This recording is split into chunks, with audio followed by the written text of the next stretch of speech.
Thank you, everyone, for taking the time to tune in today. Today's episode of the Topping Show is proudly sponsored by Topping Technologies.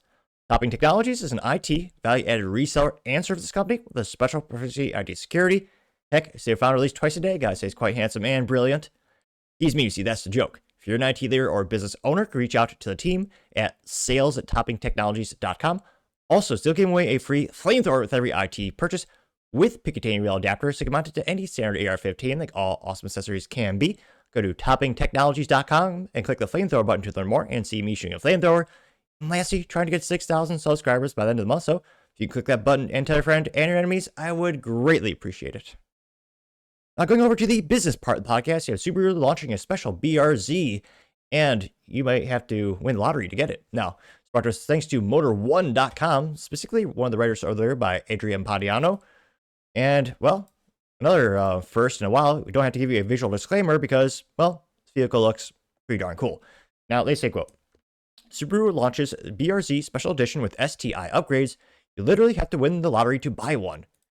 Here you can see the iconic Subaru BRZ, which also the same as the Toyota 86, as it's a collaboration between the two companies with, some of those things where you look under the hood. Wait a minute, that's a Subaru piece?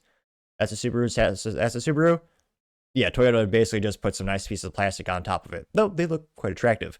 Now, again, credit to Anthony over at Motor1.com. They say, quote, although it's been 5 years since the recent generation BRZ debuted, Subaru is still finding ways to keep up with the sports coupe and keep it fresh.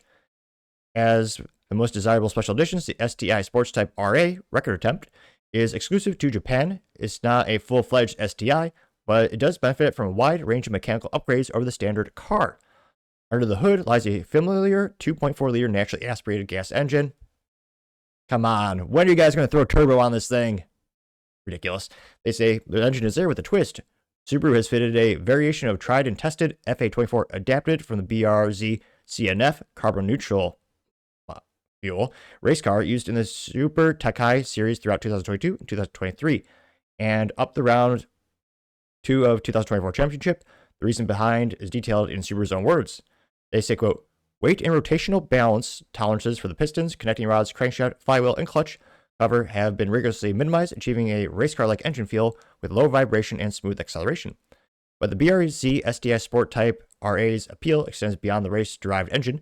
Subaru enhances the package with an 18-inch BBS wheels in matte bronze or gray, ZF dampeners on both axles, and Brembo brakes with gold calipers.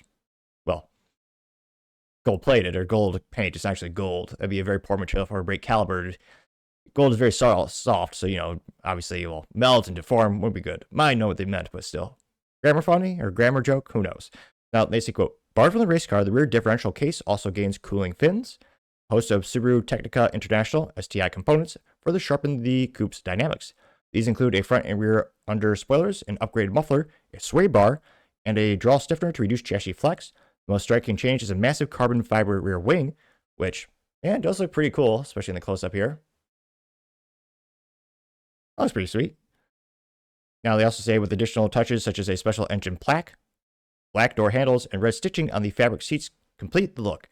Special edition comes exclusively with a 6-speed manual transmission, as all sports cars should have by default. If you've never driven a vehicle with a stick shift or a third pedal, also known as a manual transmission, you're missing out. There's no better feeling than going to a corner on a track and downshifting, getting that perfect shift in. Personally, I smile ear to ear every time I drive my vehicle. I mean, manual transmission makes a Honda epic. Can't imagine driving a vehicle with 2 pedals and automatic. How soulless and boring is that? But nevertheless, they say, quote, it also has a shift assist function. It's essentially a combination of rev matching and downshift and upshifting without releasing the accelerator pedal. That's kind of weird. Cadillac has that same feature on the CT4 and CT5V Blackwing. Not a fan, I don't know. There's another picture of it from the front, which looks pretty darn cool there. Actually, pull it up. Get the pictures going there. It does look strikingly good in blue. If you're going to get a Subaru, their blue is pretty iconic. I like it. Yep, the bronze rims as well as the gold, well, not plated, that'd be too expensive. The gold colored Brembo brakes juxtaposition the blue perfectly. They do add a little piece of plastic on top of the engine cover, a little plaque for you. You can see up close to the rims. Nice bigger exhaust. Yeah.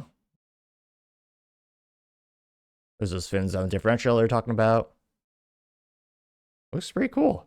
Now they say price starts at, well, it's always funny because the conversion, 4,972,000 yen, which is about $32,100 for the version without the rear wing, while adding the predominant aerodynamic elements bump the price up to 5.4 million yen or $35,400. Besides money, you'll also have to need luck to buy one. Production is capped at 300 units, and instead of a first come first serve sales approach, customers must win a lottery for chances to win one. Dealers are already accepting applications with entries open until November 30th. Meanwhile, Subaru will showcase the hotter BRZ this weekend at Fujitsu Raceway during the final round at a series, which is kind of funny. They're making this kind of putting an allure around this, having a lottery, an application. Oddly reminiscent of Ford when they tried to do that with the recent or the more updated Ford GT, which a V6 automatic, no thanks. Also, $1 million, ridiculous. But it's smart from the company's perspective. You know, a lot more profit in these vehicles. You add a couple more bells and whistles. It looks really cool. And I seriously contemplating getting a BRZ. However, reliability obviously won't be as good as a Honda on average. I know there's a recall today, but what's going to take, Subaru? Put a turbo on that from the factory. The STI, like the iconic WRX XTI, is always so much better than the base model because you got a turbo. And obviously, you got awesome things like Brembo brakes, greater aerodynamics, spare suspension components. And when you see these on the track, one of the first upgrades owners seem to do is, getting a turbo kit for it. The fact that the Subaru BRZ STI is still mostly visual and suspension. Again, there's some performance parts there. But to me, if I'm spending almost $40,000, again, $30,000 I think is a pretty good deal for a sports car, a sporty car. But again, getting it at $40,000, these things are, they just need a little bit on for the STI edition. The base model, I understand you want to keep that more cheap, entry level, get more of a mass volume units out there for consumers. But yeah, to me, it's still disappointing that, again, this is a special limited edition, only 300 units. The rear wing looks awesome. Great carbon fiber rear wing. So it's really cool. And with the extra pieces of stuff that they glue on there, well, I'm sure they use nice 3M adhesive tape, don't get me wrong. But yeah, it is still, to me, disappointing. There's not more horsepower, more performance out of the top limited edition model. But I'm sure limited at 300 units, they'll probably still sell like hotcakes. But let me know your thoughts because, as always, be fast to hear what you have to say. Hey. Thank you, everyone, for taking the time to tune in today. Again, try to get 6,000 subscribers by the end of the month, so click that button. I greatly appreciate it. Also, give me a thumbs up, thumbs down, or comment. It's a great way to give me some additional feedback. Let me know how to make the show better and better. Lastly, don't forget to take time to tell your family, tell your friends, tell your coworkers, heck, tell your enemies, anyone, everyone. Just stay safe, fight the good fight.